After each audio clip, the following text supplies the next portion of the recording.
This channel does not promote any violent, harmful, or illegal activities. All content provided by this channel is meant for an educational purpose only. অসুর গভীর নিম্নচাপ আবহাওয়ার যা হালচাল আবহাওয়া দপ্তর যা পূর্বাভাস দিচ্ছে তাতে উদ্বেগ বাড়ছে বই কমছে না।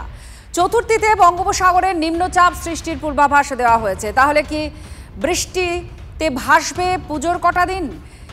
এই আশঙ্কা তৈরি হচ্ছে, শুধু আশঙ্কা নয়, উদ্বেগটা ক্রমাগত বাড়ছে। তার কারণ আবহাওয়া দপ্তরের পূর্বাভাস। পুজোয় অসুর হতে চলেছে গভীর নিম্নচাপ, বৃষ্টি হতে পারে এমনই পরিস্থিতি তৈরি হতে পারে, এমনটাই বলা হচ্ছে। আবহাওয়া দপ্তরের যে পূর্বাভাস তাতে বলা হচ্ছে বৃষ্টি হবে পুজোর কটা দিন। এর আগেও একটা পূর্বাভাস দেওয়া হয়েছিল, কিন্তু অনেক আগে থেকেই বলা হচ্ছিল সেই পূর্বাভাসে যে হয়তো বৃষ্টি হতে পারে, সেই সম্ভাবনা তৈরি হতে পারে। কিন্তু পুজোর একেবারে দোরগোড়ায় বৃষ্টি হবে কি হবে না সেটা কয়েকদিন আগে বলা যেতে পারে, অন্তত এক সপ্তাহ আগে।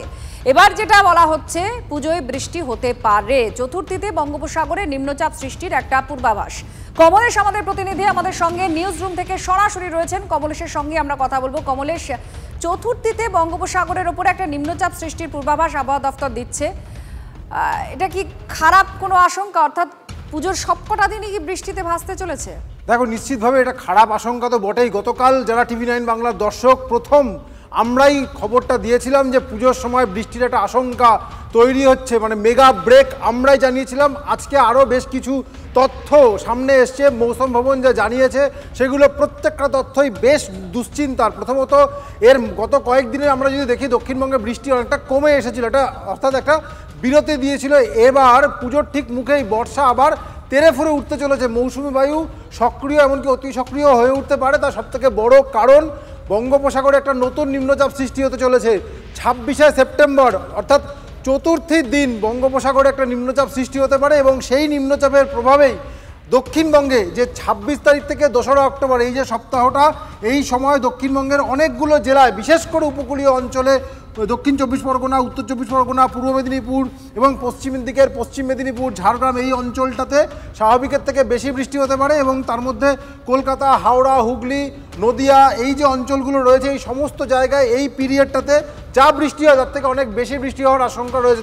তার কারণ যেটা বললাম, চতুর্থীর দিন একটা নিম্নচাপ এই বঙ্গোপসাগরে সৃষ্টি হবে এবং সেটা পরবর্তী দিনই অর্থাৎ পঞ্চমীর দিন শক্তি বাড়িয়ে গভীর নিম্নচাপ অর্থাৎ ডিপ্রেশনে পরিণত হতে পারে। এবং সেটা আরও শক্তি বাড়াবে কিনা সেটা আবহবিদরা দেখছেন, এবং সেটা পরবর্তীকালে বাংলা লাগোয়া উড়িষ্যা উপকূল হয়ে ঢুকবে, আপাতত এই ইঙ্গিত পাওয়া যাচ্ছে। এবং তার প্রভাবে আমাদের দক্ষিণবঙ্গ জুড়ে বৃষ্টির একটা আশঙ্কা, যে বৃষ্টি অনেক বেশি বৃষ্টি হবে উপকূলীয় অঞ্চলে। ফলে স্বাভাবিকভাবে বুঝতে পারছো, চতুর্থী, পঞ্চমী, ষষ্ঠী এই সময়টা বৃষ্টির হাত থেকে কিন্তু রেহাই পাওয়ার আশঙ্কা খুব কম। এবং এই নিম্নচাপ যদি খুব স্লো মুভমেন্ট হয়, সেক্ষেত্রে পুজোর যে মূল সময়টা অর্থাৎ অষ্টমী, নবমী, সেদিকেও মানে নিম্নচাপের রক্তচক্ষু পড়তে পারে আত্রেই।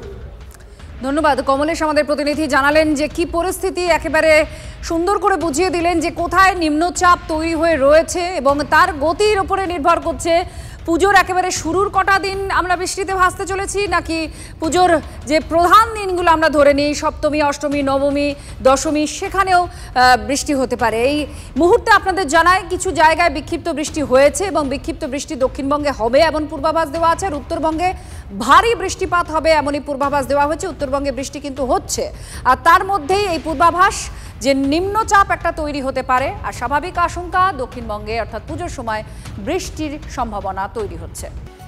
এবার দেখুন, বৃষ্টির জেরে কোথাও কোথাও এখনো পর্যন্ত জল জমে রয়েছে। যেমন মালদার ভূতনি, সেখানে এক ছোট্ট শিশুর প্রাণটাই চলে গেল। ঘরের মধ্যে জল, চৌকিতে সে শুয়েছিল, চৌকি থেকে পড়ে যায় আর শিশুর প্রাণ চলে যায় জলে ডুবে। ওই এলাকায় জলে ডুবে এখনো পর্যন্ত 3 জনের মৃত্যু হয়েছে। উত্তর চণ্ডীপুর, পশ্চিম নারায়ণপুর, এই দু জায়গায় 2 পড়ুয়ার মৃত্যু হয়েছে। এবার হীরানন্দপুরে এই শিশুটির মৃত্যু হয়েছে। পুলিশ যা জানাচ্ছে, মৃত শিশুটির নাম সুমিত মণ্ডল।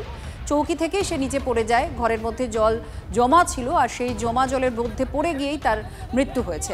এর আগে 6ষ্ঠ শ্রেণীর এক পড়ুয়ার মৃত্যু হয়েছিল, আর তারপর প্যারামেডিক্যালের এক ছাত্রের মৃত্যু হয়েছে। বন্যার জমা জলে তাই উদ্বেগ, চিন্তা বাড়ছে। বছর বছর বাঁধ ভেঙে প্লাবিত হয় ভূতনি, আর এবার ভূতনির বাঁধ নির্মাণকে কেন্দ্র করে দুর্নীতির অভিযোগে ব্যাপক শোরগোল পড়ে। কয়েকজন আধিকারিক, সংশ্লিষ্ট দপ্তরের আধিকারিক, ইঞ্জিনিয়ারদের তাদেরকে সরানো হয়েছে এই দুর্নীতির অভিযোগ ওঠার পর। বাঁধ মেরামতি নিয়ে কেন্দ্র রাজ্যের মধ্যে দড়ি টানাটানি চলছে। কিন্তু যে শিশুটির প্রাণ গেল, যে 3টে প্রাণ চলে গেল এই জমা জলের দরুন, তার দায় কে নেবে? এনডিআরএফ টিমকে কল করি, কিন্তু এনডিআরএফ টিম আসেনি। না আসার ফলে আমাদের গ্রামবাসীরাই জাল নিয়ে এবং নৌকা নিয়ে এবং সাঁতার কেটে কেটে খোঁজাখুঁজি চালু করার পরে আমরা প্রায় 1 ঘন্টা পরে তার মৃতদেহ পেয়েছি।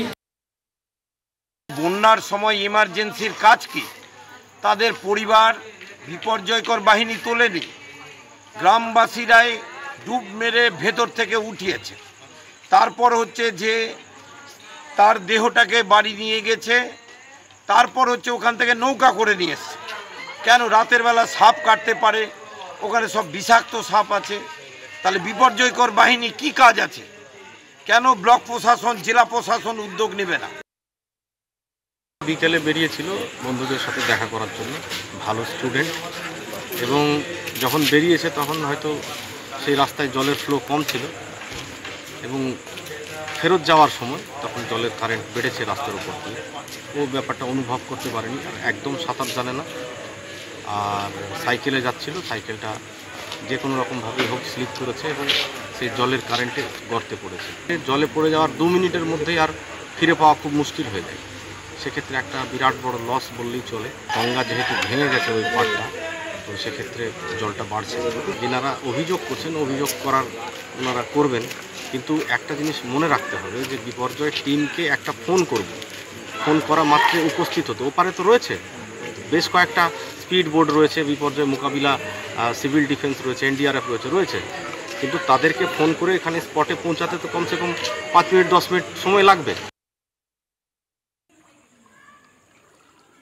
এবার আপনাদের 3টে ছবি দেখাবো। ঠিক এই জলে ডুবেই মৃত্যু হয়েছে, একদম শহর কলকাতার গা ঘেঁষা জায়গা বিরাটি, সেখানেও একটি শিশুর জমা জলে পড়ে মৃত্যু হয়, ডুবে তার প্রাণ চলে যায় বিরাটিতে।